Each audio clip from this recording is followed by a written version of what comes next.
right now. So you can see that little pop up. That way people can join us in the virtual library, which is on the alumni and parent section of the website, and view this later. We have a lot of different videos from past speakers. If you're interested, please do check out the virtual library. A couple things at the bottom, we have both the chat and the participant button. If you're curious to see who's here or to enter a question in the chat, click the chat button. It pops open to the right, and go ahead and put your name. You'll see Mark Schwartz put his name in there. Go ahead and put your name too, and then later on when we do the Q&A, I'll pull questions from the chat area. If you click on participants, you'll see all the people, there's 70 of us so far, that'll likely grow over the next couple of minutes. You can virtually raise your hand, you can mute and unmute, you can do a lot of things there if you want to, but in the Q&A portion, we will ask the audience to virtually raise their hand to be called upon to direct a question right to Professor Courser. At the very top right, there's either speaker view or gallery view. If you're on speaker view, that means you see me right now on your screen. And if you prefer to see a number of faces, go on gallery view and you can see 20, 30, 40 people, whatever that may be. Professor Courser will be sharing his screen. So in a few moments, the screen will be taken over by Professor Courser's computer. Have no fear though, it will return to its natural state when he's done with his presentation. Today is the last virtual program we have before a 3-week hiatus. I hope you've enjoyed our programming since March 30th. We're very pleased with being able to feature alumni, parents, faculty, and students. We're going to take a few weeks off, let our faculty adjust to the virtual world of teaching our students. Classes start August 24th, just a week before usual, and we'll return to virtual programming just after Labor Day, so September 8th. So check out our programming in September. We'll be sending notices out. We'll have book clubs, wine tastings, professor lectures, possibly a trivia night. We look forward to continuing to engage all of you with the college and with each other for the fall semester from September through early December. And without further ado, it's my pleasure to turn over the reins to Professor Zach Courser, class of '99, and Professor of Government here at the college. Zach, thank you for coming back and lecturing for the second time. Really appreciate it. I guess I'm going to mute myself since I'm a co-host. So thanks very much, Evan, and thanks to Jenna for inviting me back. Thanks for everyone for sharing their morning, afternoon, or evening, depending on where you are in the world in our virtual presentation. I wasn't sure who was going to show up because, of course, Joe stole my thunder talking about the Veepstakes. You know, when they reached out to me last week or a couple of weeks back and said, you know, what would you like to talk about? And I was like, well, what's the timeliest thing I could talk about that could generate interest in a talk?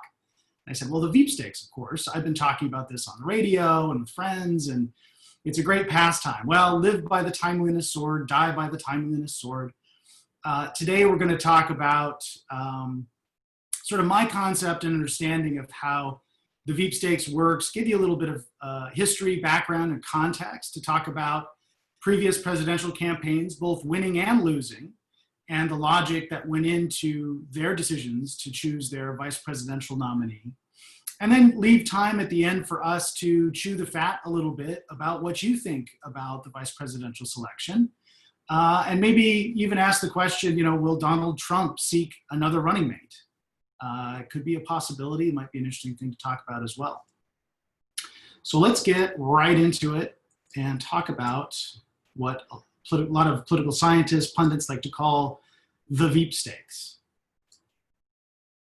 So how is it that a candidate chooses their running mate? Well, there's no single way to do it. There's no science to this. And in many ways, the selection of a running mate is a moving target. American politics changes every generation, and it's changing faster and faster in our own. So as we walk through and talk about the different kinds of candidates, the different kinds of considerations that go into this, again, remember, this is an evolving institution, the vice presidency.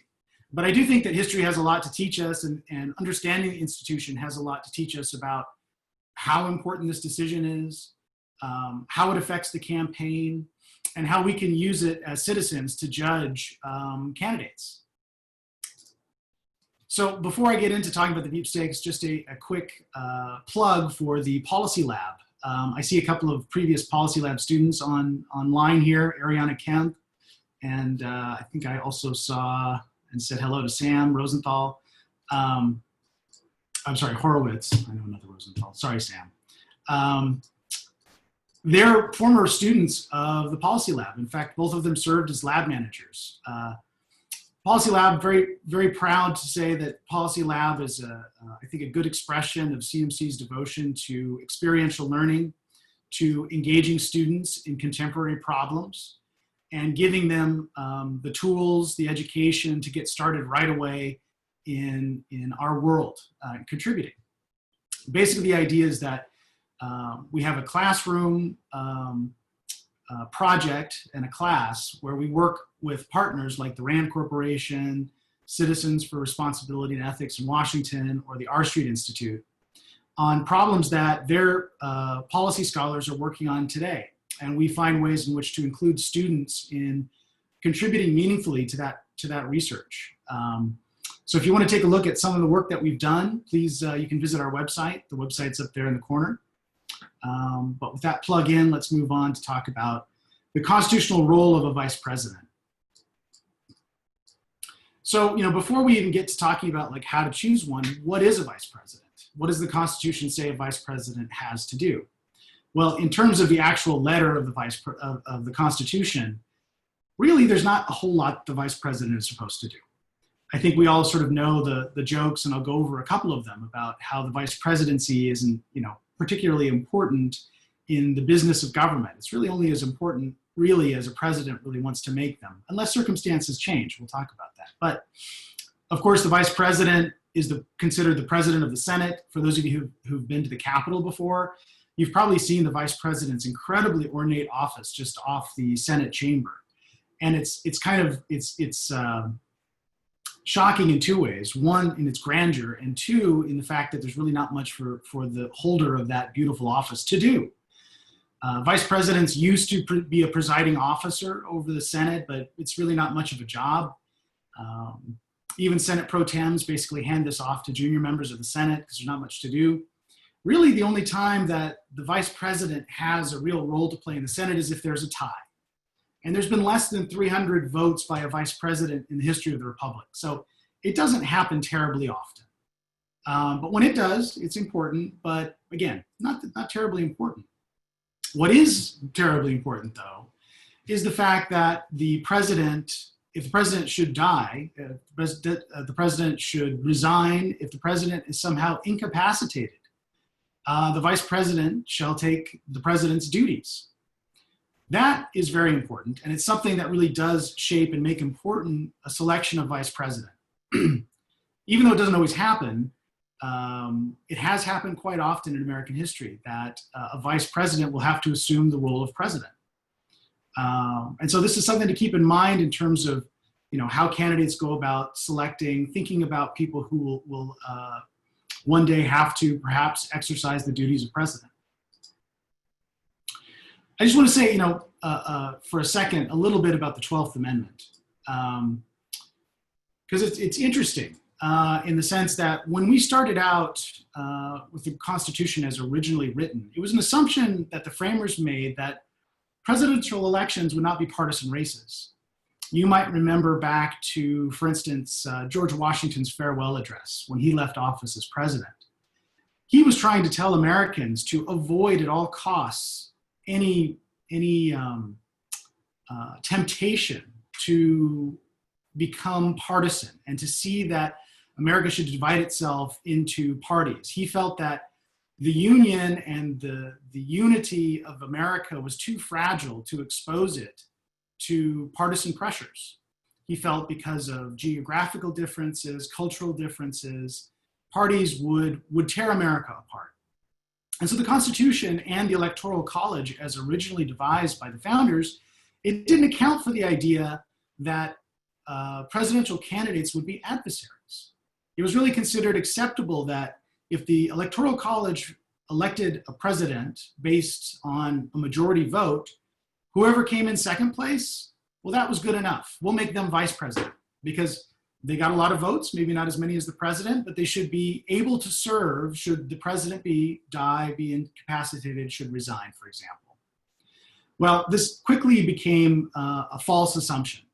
Really, it was the election between Thomas Jefferson and Aaron Burr that really exposed the illogic of the idea of the second place vote getter in the Electoral College being vice president.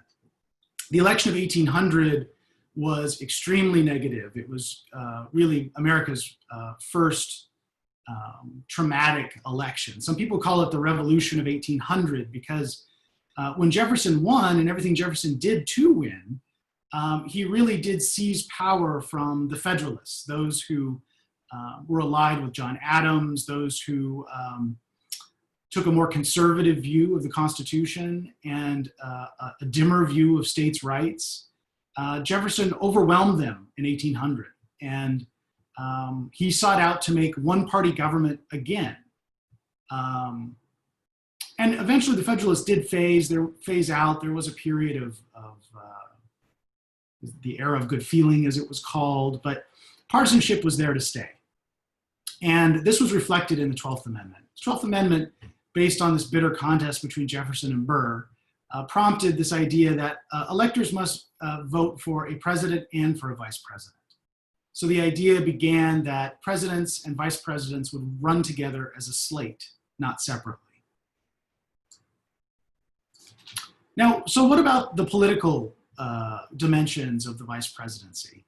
Well, there's some pretty good comments that were made by Thomas R. Marshall, who's our 28th vice president. You know, it's not a huge competition, but he might be our funniest VP. He had a lot of funny things to say about his job.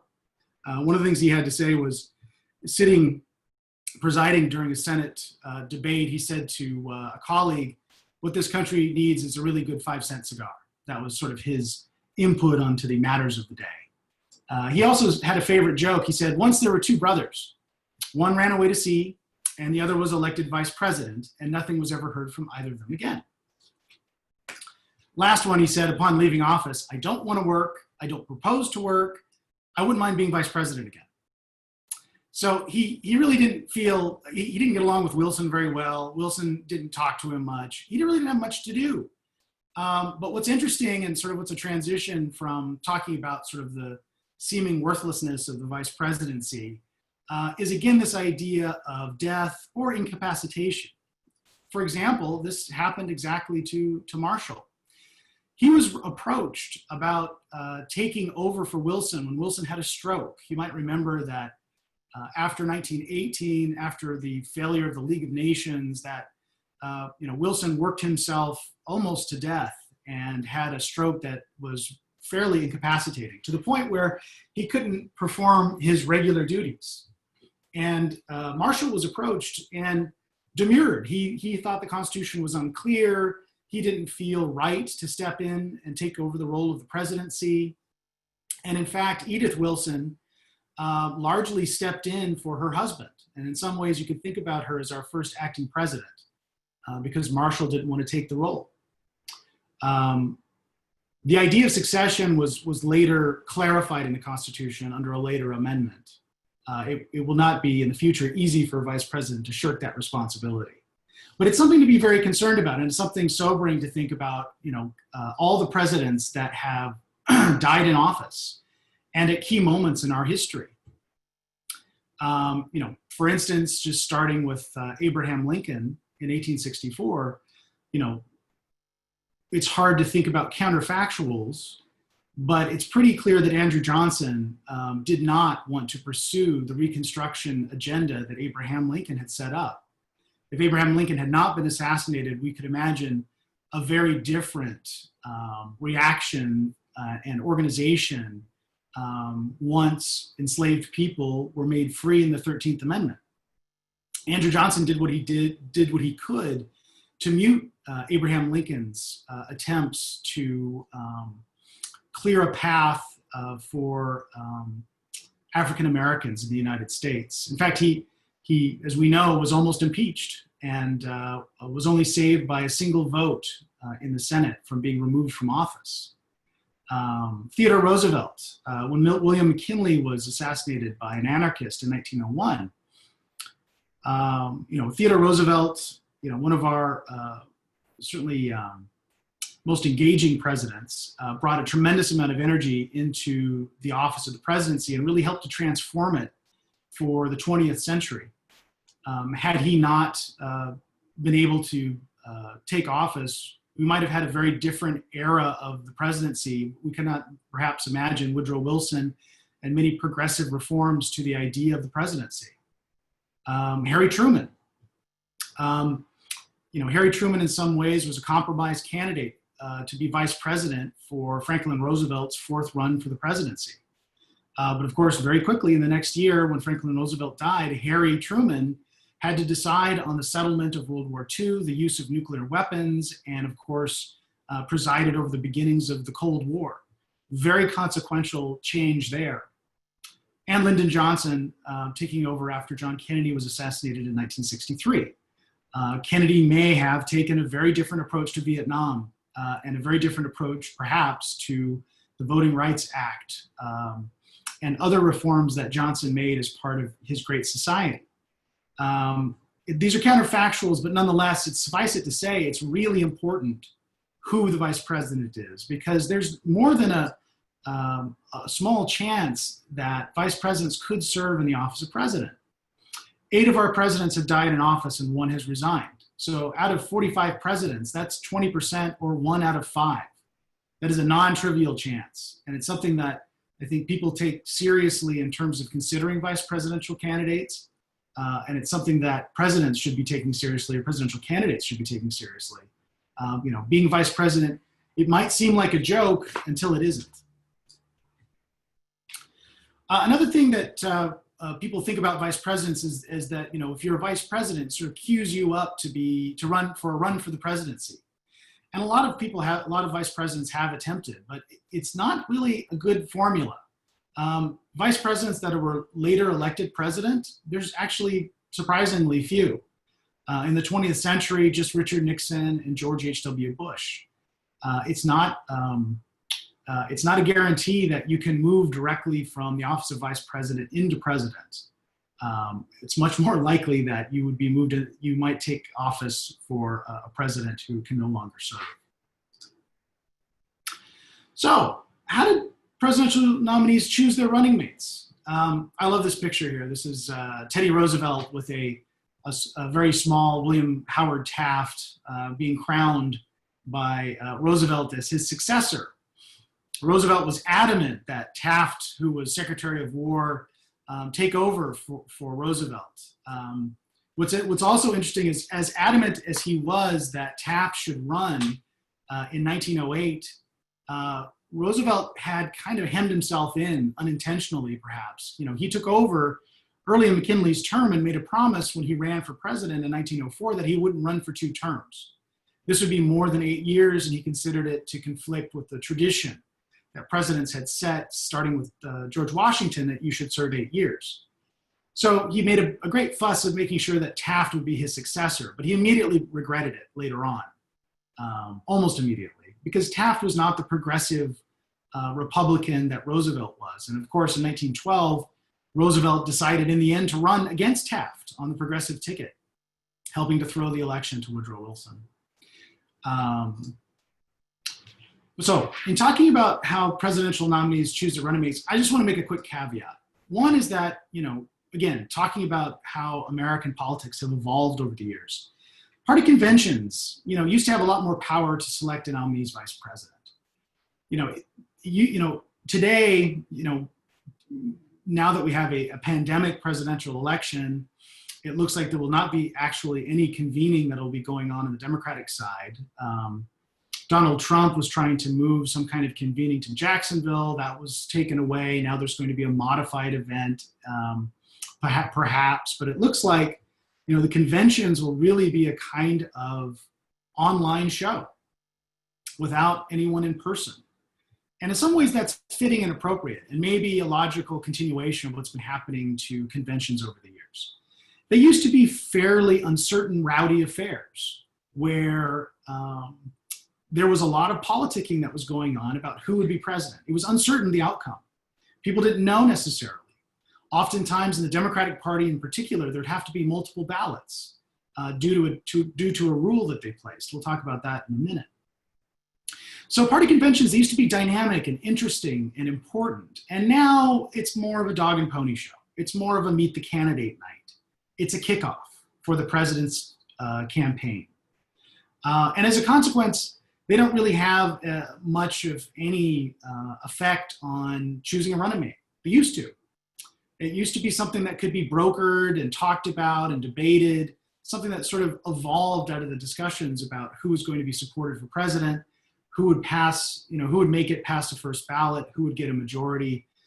All these sorts of ideas just doesn't happen anymore. So when we're talking about choosing running mates, it's more of a modern phenomenon. It's not to say that presidents didn't, particularly incumbent presidents, didn't have a lot of say in who their running mates could be, but oftentimes this was something that was decided in conventions. So I was thinking about different selection criteria that we could talk about today, and I could give you some examples about considerations or ideas that presidential candidates and campaigns have used in deciding who they wanted to be their running mate. And I came up with four main ideas that I wanted to explore with you. One is the idea of a marriage of convenience. Politics makes for strange bedfellows. And sometimes there are compromises that need to be made within factions of a party in order to bring that party together. And it creates presidents and vice presidents who really don't have much in common. But it does help in terms of creating a unifying force within the party. Some presidents try to aim for a type of electoral advantage. I think this gets talked about frequently in terms of, if I, as a candidate, select a vice president from an important state or an important region that I need, that's going to help me win the election. That's another consideration that people take. Another one is this idea of balancing the ticket. Now, not all of these categories are mutually exclusive, although I tried to make them as much as I could mutually exclusive.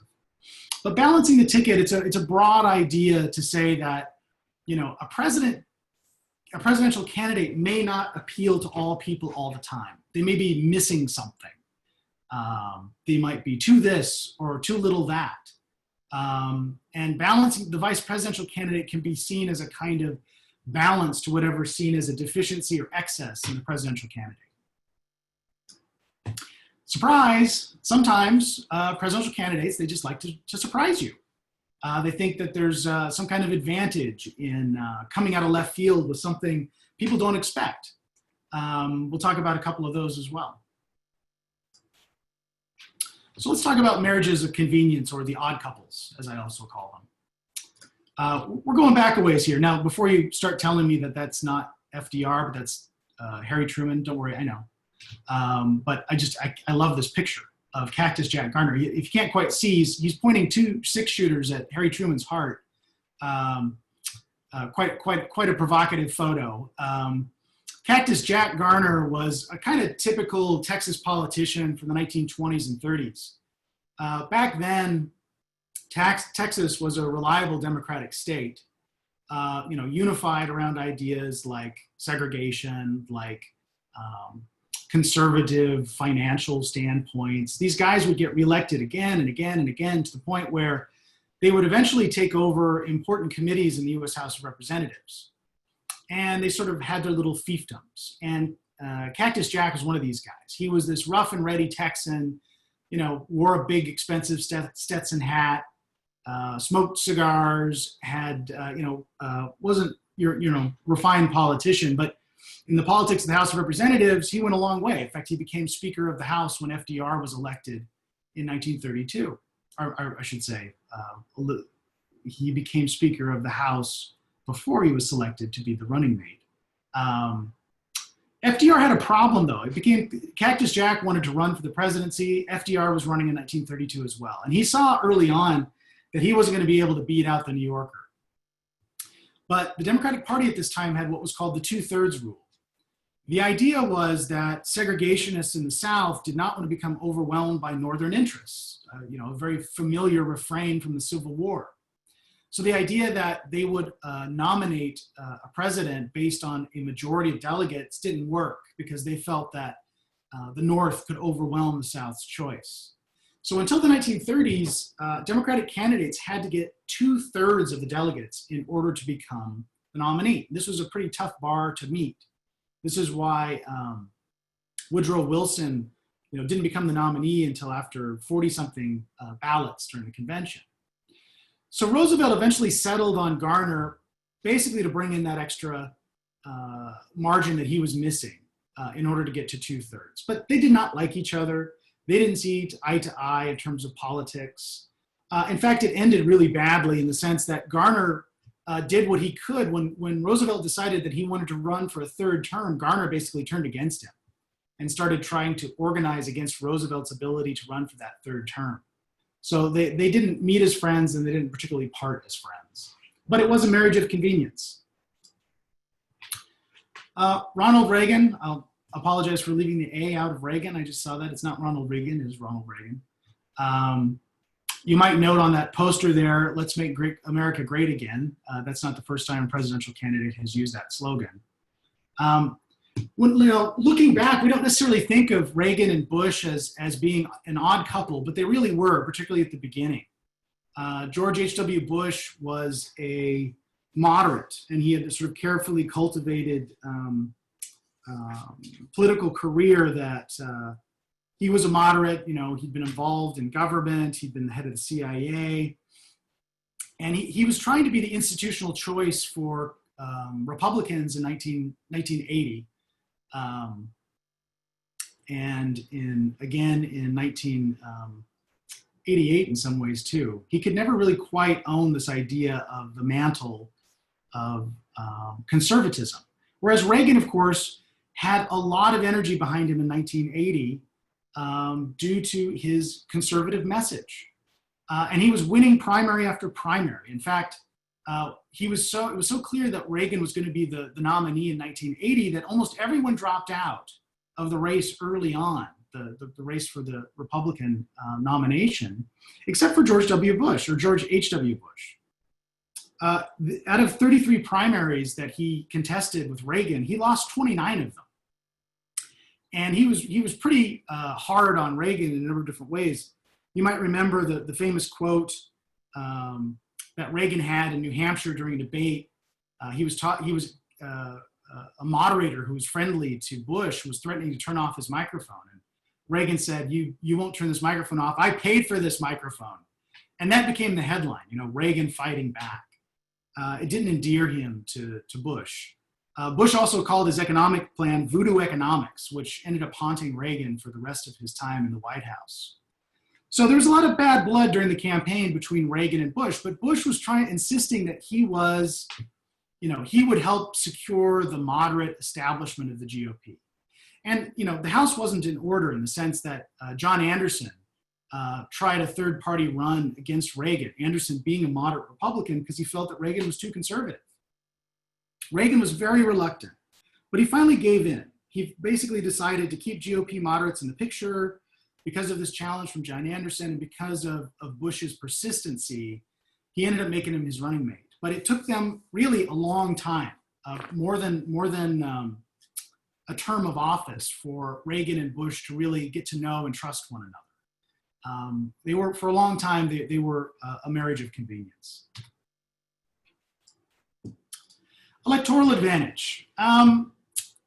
This is one that people always are looking for, but never seems to materialize. So I want to give you an example with the same state about one time it worked and one time where it really didn't. So Lyndon Johnson and John Kennedy in 1960. Johnson wanted to become president. He'd become, master of the Senate, as Robert Caro deemed him, and had ambitions to the presidency. But it became clear that John Kennedy had the energy and likely majority to become a nominee. Johnson wasn't necessarily, first on Kennedy's list, but Kennedy and his advisors knew that it was going to be a very close election with Richard Nixon. And so Texas was going to be pivotal state. And the idea was that in addition to, Johnson's formidable legislative skills, he could also turn out a vote in Texas. He'd done it several times for himself and for others. And Kennedy felt that it would be a key ally and a key state if he brought Johnson onto the ticket. And in the end, this was a good choice. Nixon was very strong in Texas. But in the end, Kennedy won by 2%. And it was a lot of votes in the panhandle amongst Mexican Americans in particular that really drove the election towards Kennedy's side. So in this case, it actually was an electoral advantage to put Johnson on the ticket, and it did help to deliver Texas. Another candidate made the same calculation, Michael Dukakis. Dukakis was seen as a sort of liberal Northeasterner, governor of Massachusetts, young, charismatic to some, although George Bush did what he could to erode that image. He decided that he would follow a similar strategy, that he would choose Lloyd Bentsen, who was a popular senator from Texas, who'd spent years in Democratic politics. And that maybe, just maybe, Bentsen would help to deliver to him the presidency by helping to deliver Texas. In the end, it was a bad choice in a number of different ways. One of the bad things was that Lloyd Bentsen in many ways upstaged Michael Dukakis. He seemed more presidential. He seemed more experienced. Probably one of the biggest takeaways from the 1988 election in thinking about Dukakis' campaign was how Lloyd Bentsen raked Dan Quayle over the coals at the vice presidential debate, where he sort of reminded Dan Quayle, or said to Dan Quayle that he knew John Kennedy and that he was nothing like him. In the end, Dukakis had many other problems besides Lloyd Bentsen. We can't saddle Bentsen with responsibility for Dukakis' losing campaign, but it's certain to say that Lloyd Bentsen did very little to deliver Texas in 1988. So what about balancing the ticket, or the idea of you complete me? I stepped back in the Wayback Machine and really tried to pull an interesting one out here, because I wanted to talk about winners and losers. Well, let's talk about a loser, Wendell Willkie. Willkie was interesting in the sense that he was a very unlikely presidential candidate. He'd never run for office before. He was a corporate attorney and president of a utility in New York City.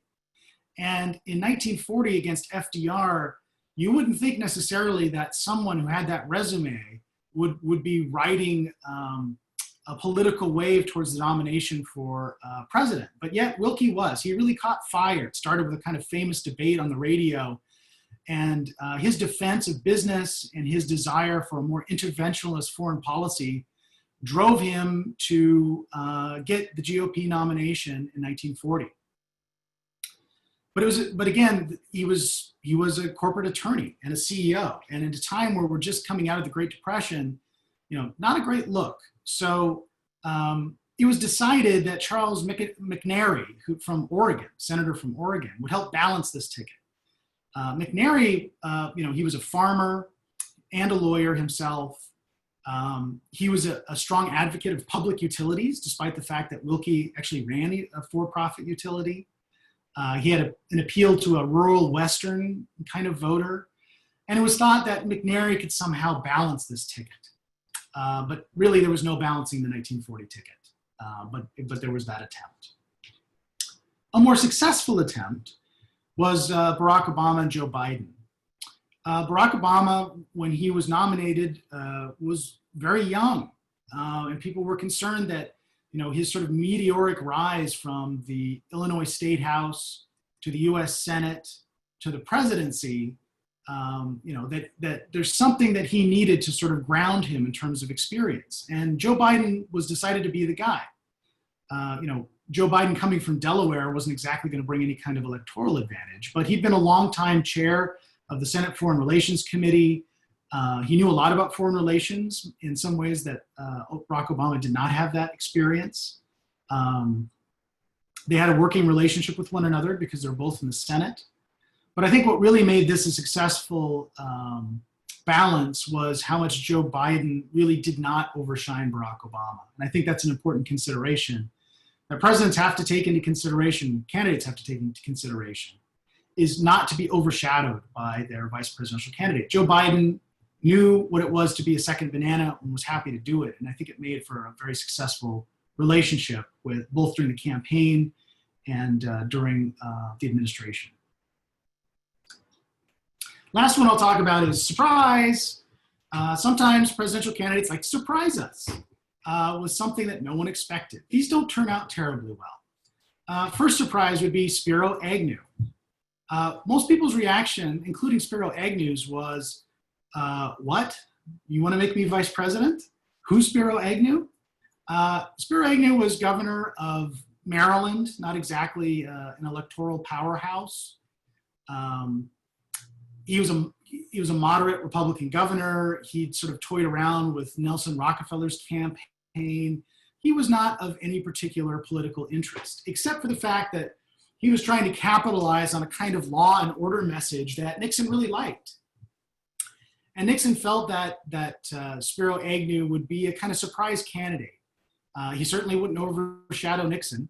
No one could, but everyone was kind of confused. Why Spiro Agnew? And people just sort of went with it. Nixon ended up winning in '68. And of course, it ended up being a disastrous choice. Spiro Agnew was incredibly corrupt. He had been taking bribes while governor. He took bribes while he was the vice president. He ended up having to resign in disgrace and was convicted of a felony. Not our proudest moment, and probably a good example of why you shouldn't try to surprise anybody with your vice presidential nominee. You should probably look real careful and not try to be too clever about who you choose. Another surprise would be Sarah Palin. And I think you can tell by the look on John McCain's face that he's immediately regretted what he's done here. John McCain, being the maverick in 2008, thought that he would be a maverick in his choice for vice presidential candidate. He wanted to choose a woman. He wanted to choose someone who would be sort of surprising, people wouldn't expect, and he chose Sarah Palin. This did not go well, as we all know. McCain's team did not get along with Palin's team.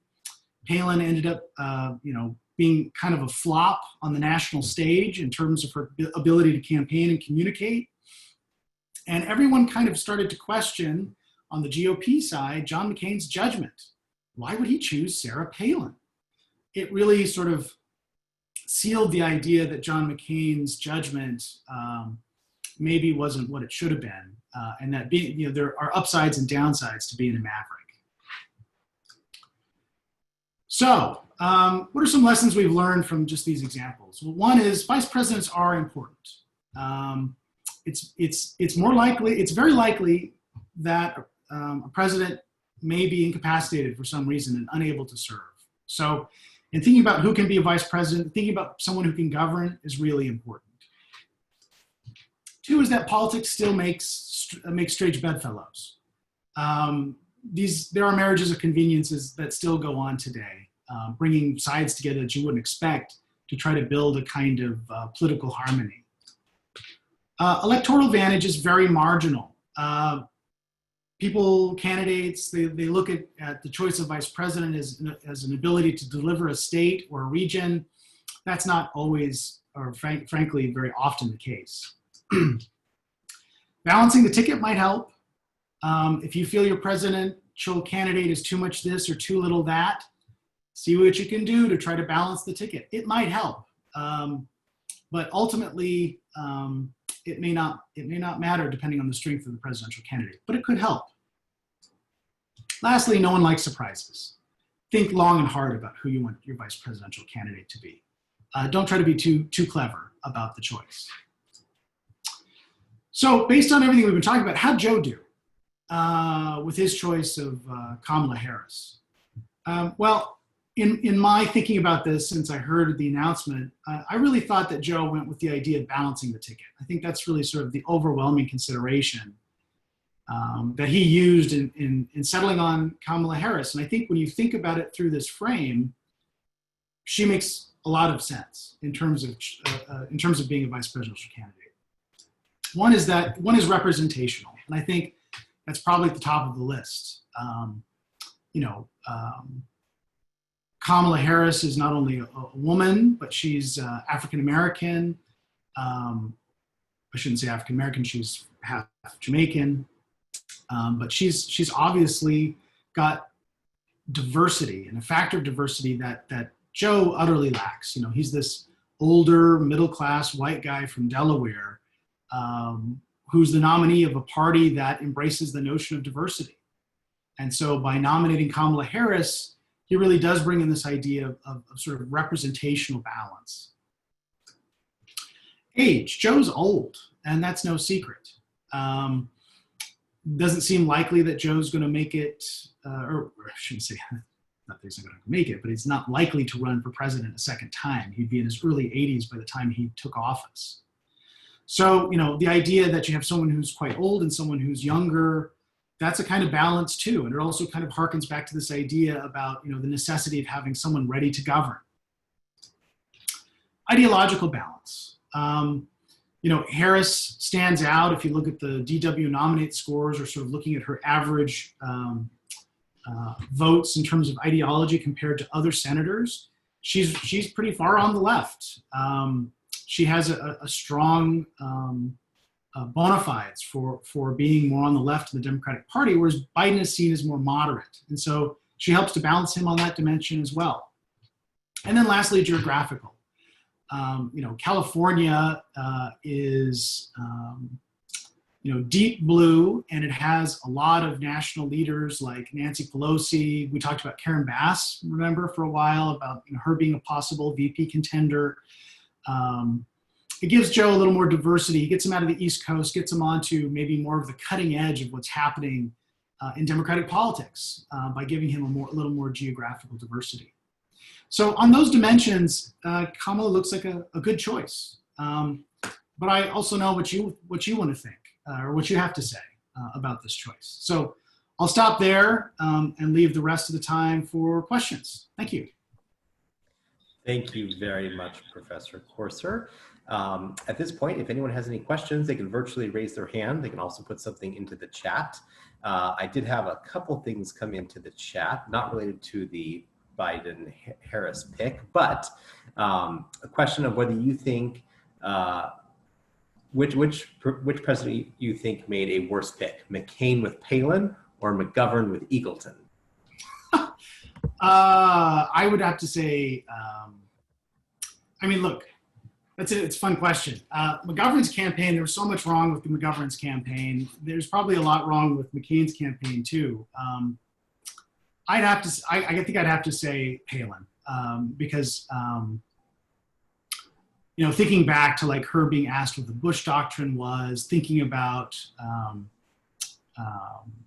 how she was unable to find a good working relationship during the campaign with McCain, thinking about what a disappointment she was to Republicans and how much she did to undermine enthusiasm in McCain as a candidate.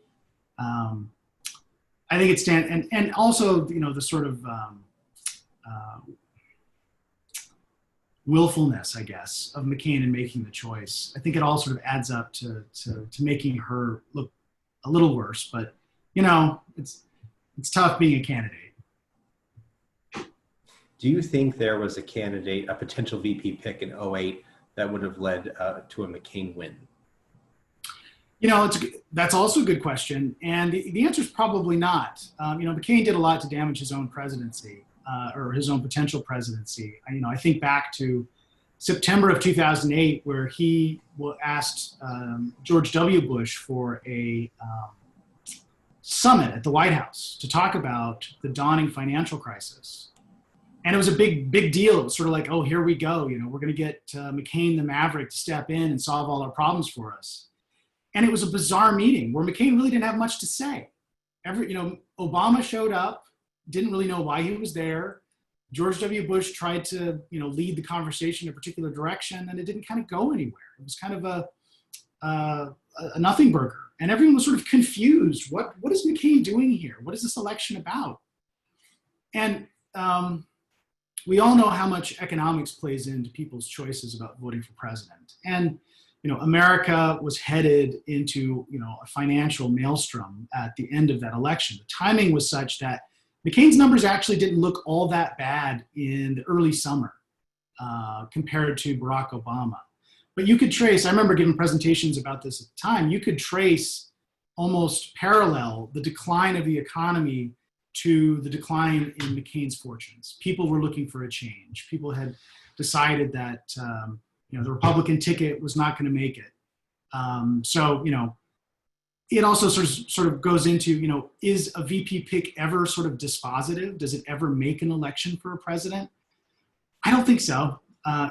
Maybe Kennedy Johnson is a good example of on the margins how it helped. I think really what you're looking for in a vice presidential selection is trying, sort of like a doctor, first do no harm.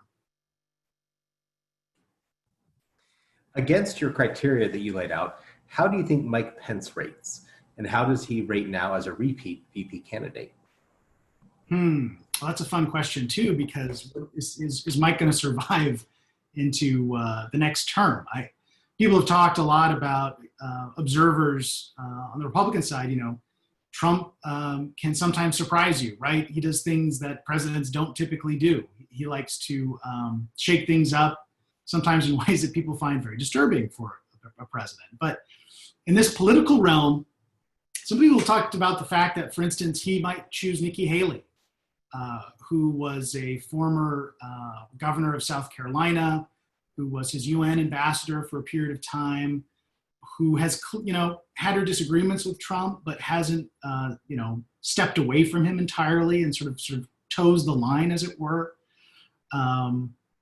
She might be a surprise choice that Trump might think would bring him an electoral advantage.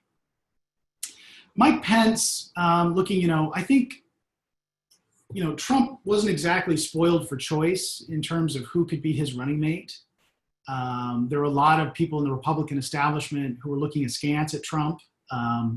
He defeated many, all the seeming frontrunners during the presidential election and alienated all of them in the process. That was a lot of his success in winning the primary.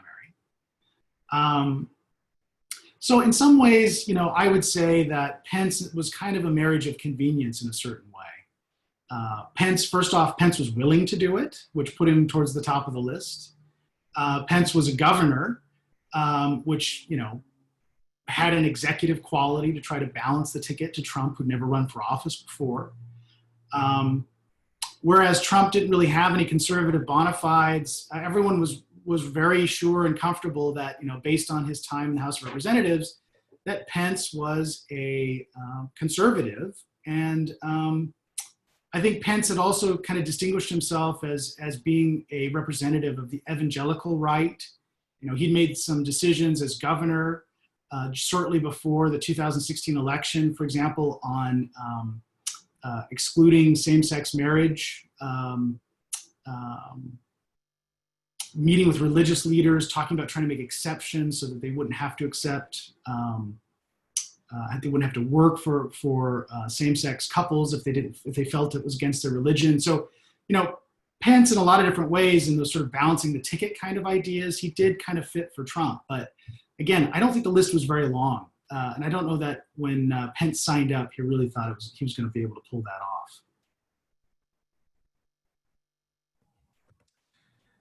You kind of addressed this a little earlier, but the question did come in and I want to ask it. Do you feel running for president is a necessary requirement towards becoming vice president? Should one run for president to be considered for vice president?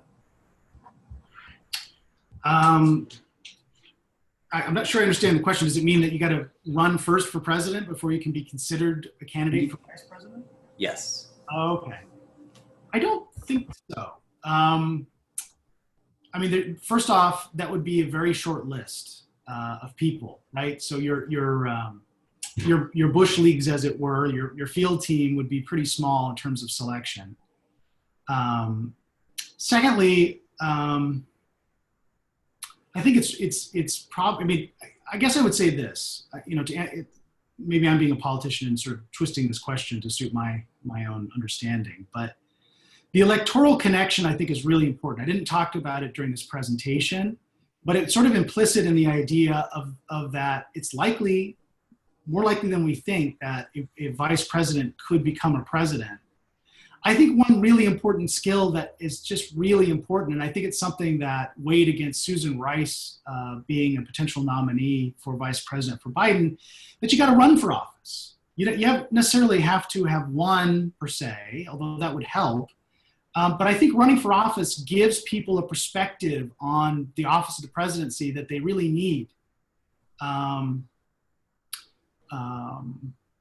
I think there's a kind of understanding of the role of the president in American lives, and that sort of political sense that if someone is just worked in an administration, if someone has, maybe worked only in business and never worked in politics before, I think they're kind of missing some critical understanding that would make them good presidents. So I guess I twist that around and say, I think it's more about not necessarily running for president, but having run for office. I think that's really important.